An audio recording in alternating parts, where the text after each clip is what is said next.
Funding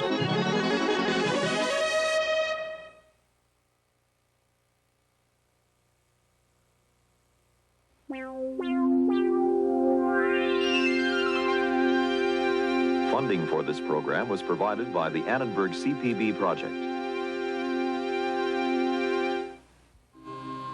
Even the Dark Ages were not uniformly dark.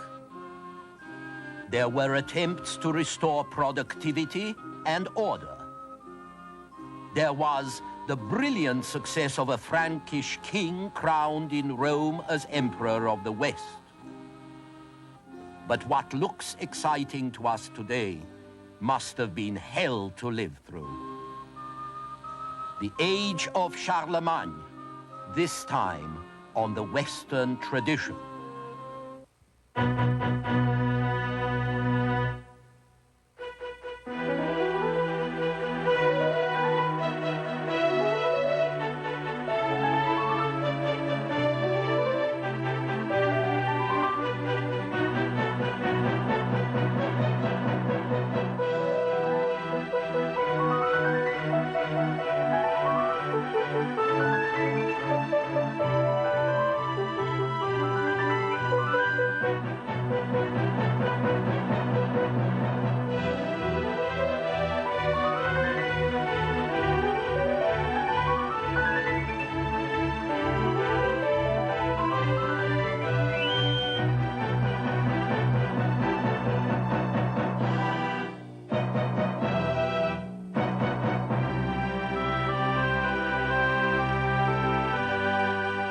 And now UCLA professor Eugen Weber's continuing journey through the history of Western civilization. Last time, we ended on a rather bleak note. We were in the Dark Ages, that dismal period between the 6th and the 9th centuries when violence and corruption, both physical and spiritual, were endemic in Europe. But of course, history is never as neat, let alone as linear as we like to think. At the grassroots level, great things were also happening in the Dark Ages. Historians disagree about the exact date, but sometime between the 6th century and the 10th century, a new heavy plow with wheels began to replace the old light plow that had been used for thousands of years. The new plow dug deep and turned over furrows instead of just scratching the topsoil the way Mediterranean plows did and often still do. About the same time, a new method of planting came in, more complex rotation systems like the triennial system that left one field fallow once every 3 years to recuperate its powers. That way, sheep and cattle could feed in the fallow fields and then on the stubble left in the planted fields after they had been harvested. And the manure the animals dropped could improve the crop yield further. Productive power was increasing in other ways, too. This is a medieval flour mill, which was made possible by the appearance of the crank, sometime during the Dark Ages. The crank, which is the most important motion-transmitting device after the wheel, now turned grindstones and hand mills and pulleys. This was also when water power was harnessed by water-driven mills to grind grain or cut logs, and when the use of animal power was immensely improved. The ancients had been terribly inefficient in their care and use of farm animals. They had no nailed shoes, which meant a lot of broken hooves and a lot of beasts limping around. And they had only a yoke harness, which was all right for oxen, but not very good for horses. They also didn't know how to harness one animal in front of another, only abreast, which meant that great weights had to be drawn by gangs of slaves.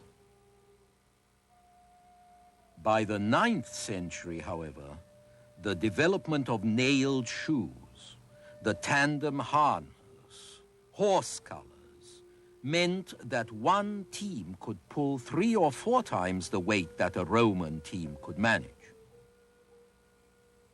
It created a new supply of non-human power at no extra cost, doing for the 10th century what the steam engine was going to do for the 19th century. With this increase of productivity among North European peasants, the economic center of the continent shifted from the shores of the Mediterranean, where it had been for many centuries, to the great plains between the Baltic and the North Sea and the English Channel. Amid disorder and violence, despite disorder and violence, there was more food, there were more people, there was more activity. North Europeans were also going to surpass the people to the south in power. The extra wheat and meat the northerners produced made them bigger and stronger. The extra oats they grew permitted them to breed and feed larger horses and to build up a heavy cavalry that could use another new invention, the stirrup, which let you sit firmly in the saddle and allowed you to charge with a lance without falling over. From the 8th century on, these new heavy-armed, heavy-armored horsemen were going to be the tanks of the medieval battlefield, stopping the Arabs at Poitiers in France in 733. This increase in power was especially important because history is really about power. Who gets it, who keeps it, who uses it, who loses it. You cannot have society without power, or culture, or art. And power is about numbers of people, but also about productivity and metals and money. After all, there are more goods available if you have cheaper and more efficient ways of producing them. More goods make it easier to fight wars and to win them. And so you see, the military-industrial complex is nothing new. The traditional metal of war is iron. Since the time of the Assyrians, the army with the most iron tends to win the war. The early Middle Ages were going to see a serious increase in the production of iron and the number of foundries. Iron continued to be pretty expensive, but there was more of it in Northern Europe than around the Mediterranean. And then in the 9th century, iron became available for uses other than weapons. Spade tips, plow parts, ordinary tools, when new iron mines were opened that made the metal cheaper. The brilliant success of one tribe, the Franks, was based on this new advantage in productivity. For them, as for most German tribes, war was a national institution, almost their main trade. The most important Frankish king was named Charles. History knows him as Charles the Great, Charlemagne, Charlemagne. And he was simply the most successful representative of this warlike enterprise. He inherited the Frankish kingdom from his father, Pepin the Short, and proceeded to enlarge it. From the 770s to his death in 814, Charlemagne campaigned ceaselessly and successfully from Spain and Italy and Dalmatia to Germany and Bohemia. Charlemagne was also an able statesman who provided his dominions with fairly effective administration, based on literate clerks and on tough, illiterate royal officials, military commanders with territorial responsibilities, called by titles that still survive today. Dukes, from the Latin dux, meaning leader or commander, counts, from the Latin comes, a trusted companion of the king, and margrave or marquis, who was the person in charge of border provinces, the marches, the march.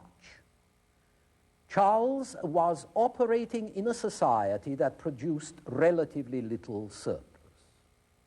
His administrative reforms aimed at getting the land, and especially the imperial estates, to provide more of a surplus, or at least setting up a structure that would permit him to cream off more of a surplus. The surplus would go towards supporting the armies which he led, and which could be very large indeed, as much as 20,000 horsemen and 3 times as many footmen. Now, if you think just how many oats you need to feed that many horses, how many wagons you need to carry the grains and other supplies, how many supplies you need just to prepare the army for moving out, you can see the logistics of military campaigns could be pretty impressive. But so was the ultimate purpose of all this effort. Politically, Charlemagne's aim was to revive the Roman Empire with its stability and greatness. And indeed, on Christmas Day in the year 800, he was, as you know, crowned in Rome as Emperor of the West. He saw himself as charged by God to restore and maintain the social order and the values this order represented, and he believed that this could best be done by reference to ancient Rome. Since architecture is often an expression of politics, you can see in the palaces and abbeys Charlemagne put up the expression of this attempt to return to Roman sources, to revive the empire by imitating its forms, and also to spread the civilizing Christian message associated with Rome. The most effective means of instruction and edification was mural painting, which offered a kind of holy comic strip of biblical images for a largely illiterate public. Now remember that the 8th and 9th centuries were also the time of the iconoclastic struggle, of the tension between Rome and Constantinople about whether religious images, icons, were good or bad. So you can see why the Pope, Leo III, thought images were essential to carry the Christian message, and why he appealed to Charlemagne to help, and how also he wound up crowning Charlemagne the Emperor of the West for this and other favors. Images were also good for publicity and prestige. They could present a legendary historical background for a family or a people, as was done in one of Charlemagne's palaces at Ingolsheim, where the great hall was surrounded by paintings of the history of the Franks, as the Franks would have their history looking. At a more sophisticated level, Charlemagne patronized the production of illustrated manuscripts and books like this Bible, and he provided rich endowments to the clerks, scribes, and illuminators who produced them, and to the monasteries where these men were sheltered. Charlemagne hoped that the monasteries would also generate administrators and educators.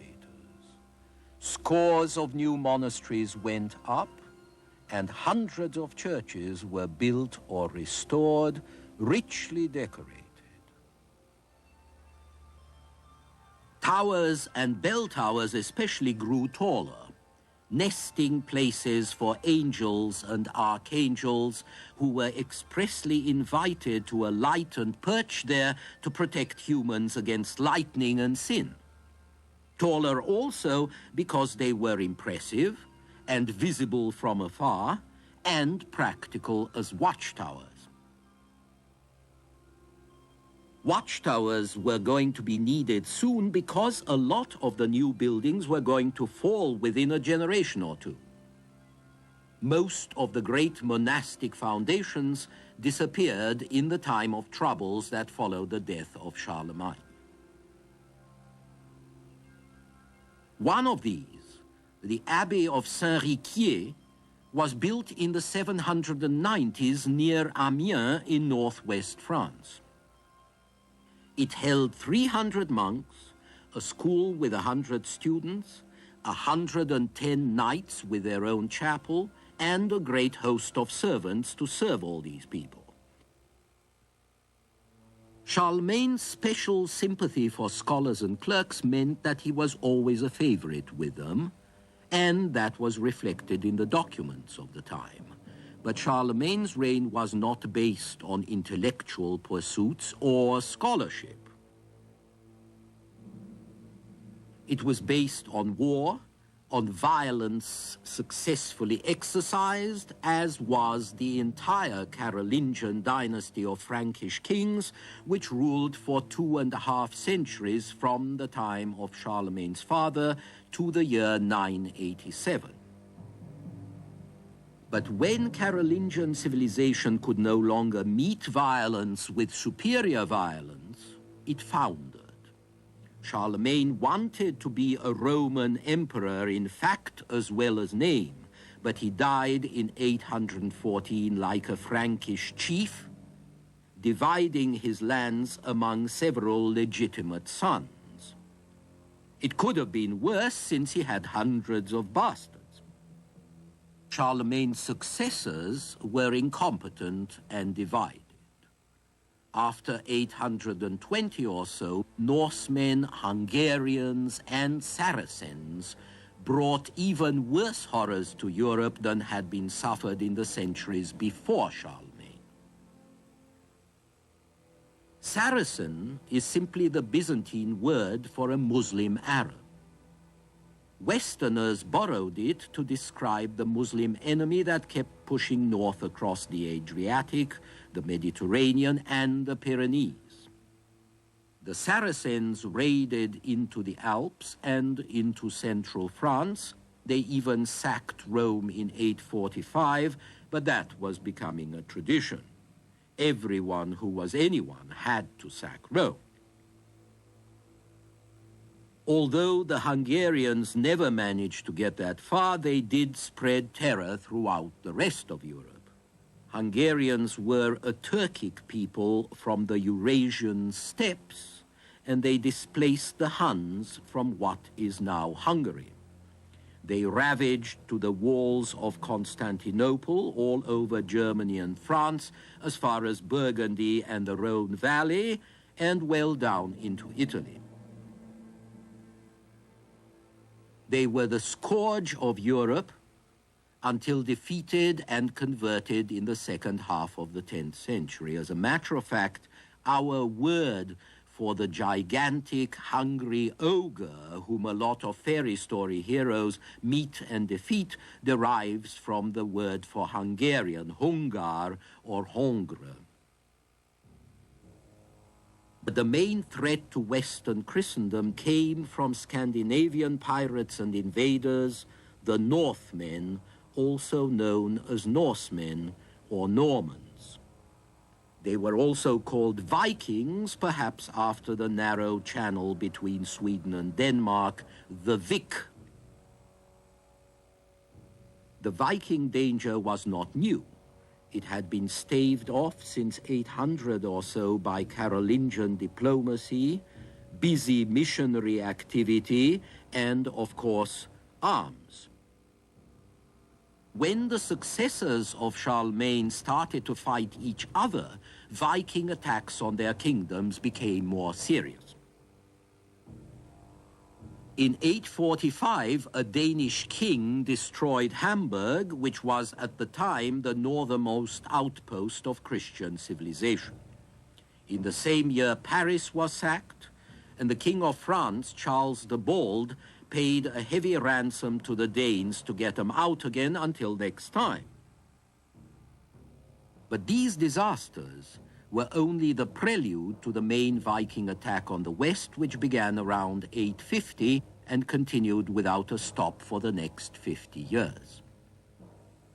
During these years, it wasn't any longer a question of isolated pirate raids, but of skillfully planned invasion by highly organized professional armies that didn't just want plunder, but sought conquest and settlement. Year after year, Norwegian and Danish Vikings launched campaigns against Germany, the Netherlands, England, France. They defeated what armies the kings could gather. They could take and sack almost any town or abbey in their way, and few places were safe from their swift, shallow draft ships and their heavy swords. Swedish Vikings also penetrated the lands east of the Baltic, along the Dnieper and the Volga rivers, in the 800s. The name of the land we call Russia comes from the Finnish name for these Vikings, Ruotsi, or rowers. They were going to melt into the Slav population. But their expeditions provided an essential link between the West and the Eastern Roman Empire, between the Baltic and the Black Sea and the Caucasus. In the West, however, Viking colonies were set up during the 900s throughout the Atlantic islands, in England, Ireland, Iceland, Greenland, with some landfalls on the North American continent. Most important, though, was the settlement in the lower valley of the Seine that would become a buffer state between French territories and other raiders. This became the Duchy of Normandy, and in due course, its rulers managed something the other Vikings never had, the conquest of England in 1066. Still, for 300 years, until Christian kingdoms were established in Scandinavia in the 11th century, Viking destruction continued because this is what the Northmen did best: sail, fight, and rob. But the robbery was often part of a larger enterprise, trading. Like Phoenicians or Greeks, the Vikings were merchants as well as pirates.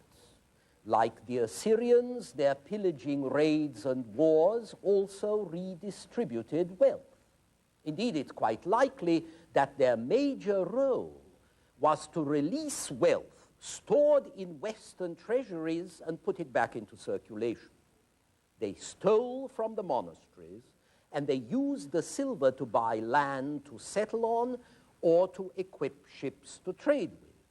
And so the Vikings probably did a lot to reopen internal commerce in Europe and contributed to the beginning of economic revival from the doldrums that they themselves had helped create.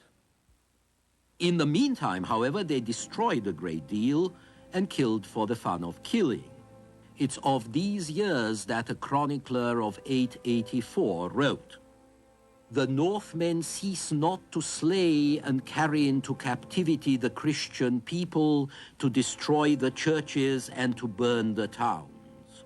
Everywhere there is nothing but dead bodies.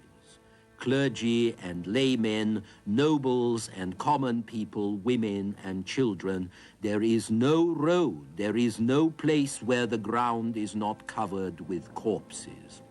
We live in distress and anguish before this spectacle of the destruction of the Christian people." These terrible years also witnessed the final collapse of the Carolingian Empire. The failure of the last attempt of Charlemagne's successors to rally the united forces of the West around the surviving representatives of the House of Charles, this failure was followed by a new alignment of power. The new successful leaders were not the weak kings. They were local leaders who maintained a bit of order and who organized resistance against outside attacks. Eudes, the Count of Paris, or Rollo and his descendants in Normandy, or Henry, the Duke of Saxony, and his son Otto, who finally beat the Hungarians to a pulp. These new princes derived their authority from their military leadership and from their power to protect their country. And indeed, a series of victories by the mid-900s would mark the turn of the tide.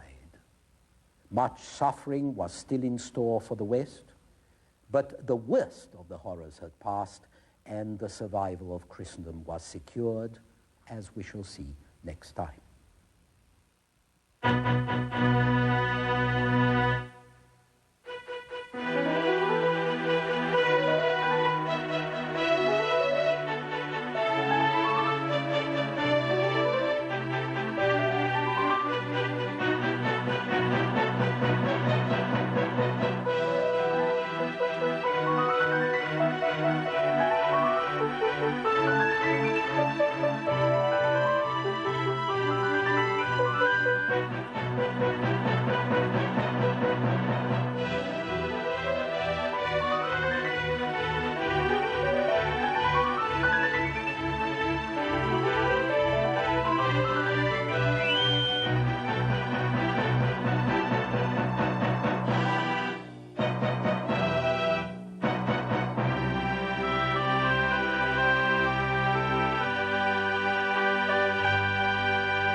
Funding for this program was provided by the Annenberg CPB project. For information about the Western Tradition television course, transcripts, pre-recorded video cassettes, off-air taping, or related books based on the television series, viewers should call the Annenberg CPB projects, 1-800-LEARNER telephone number, or write to the Annenberg CPB project, 1111 16th Street Northwest, Washington, D.C. 20036. This is PBS.